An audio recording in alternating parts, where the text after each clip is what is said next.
देश भर में चल रहा लोकसभा चुनाव अपने अंतिम दौर में पहुंच चुका है।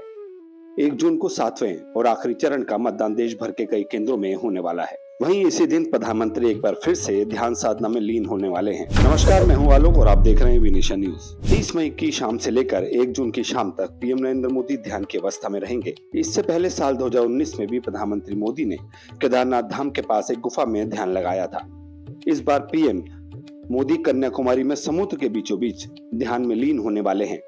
इस बार पीएम मोदी ने ध्यान लगाने के लिए कन्याकुमारी में स्थित विवेकानंद रॉक मेमोरियल को चुना है। पीएम मोदी कन्याकुमारी में विवेकानंद रॉक मेमोरियल में ध्यान मंडप में ध्यान लगाने वाले हैं। वे उसी स्थान पर या यूं कहें चट्टान पर ध्यान मग्न होने वाले हैं जहां विवेकानंद ने ध्यान लगाया था।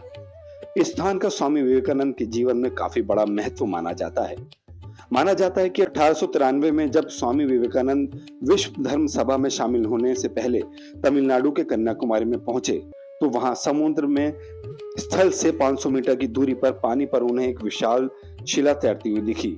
स्वामी विवेकानंद तैरकर उस शिला पर पहुंचे और यहाँ उन्होंने 3 दिनों तक ध्यान लगाया था और विकसित भारत का सपना देखा था। माना जाता है कि इस स्थान का महत्व स्वामी विवेकानंद के जीवन में उतना ही है जितना गौतम बुद्ध के जीवन में सारनाथ का महत्व है। भौगोलिक दृष्टिकोण से भी कन्याकुमारी का स्वामी विवेकानंद रॉक मेमोरियल बहुत खास है। अप्रैल के पहले महीने में आने चैत्र पूर्णिमा के दिन यहाँ से वो नजारा दिखाई देता है जो भारत में और कहीं नहीं दिखाई देता है। उस समय आसमान में सूर्य और चंद्रमा दोनों एक दूसरे के आमने सामने दिखाई देते हैं। ये साल में सिर्फ एक बार ही नजर आता है। इसके अलावा यह हिंद महासागर, बंगाल की खाड़ी और अरब सागर का मिलन बिंदु भी है। इसी स्थान पर भारत की पूर्वी और पश्चिमी तट रेखाएं भी मिलती हैं। वर्तमान समय में यह एक बहुत बड़ा पर्यटन स्थल बन चुका है जो कन्याकुमारी आने वाले हर पर्यटक को आकर्षित करता है। कन्याकुमारी में माता पार्वती को समर्पित एक मंदिर भी है जिसे सीक्रेट टेंपल कहा जाता है। यह एक शक्ति पीठ भी है।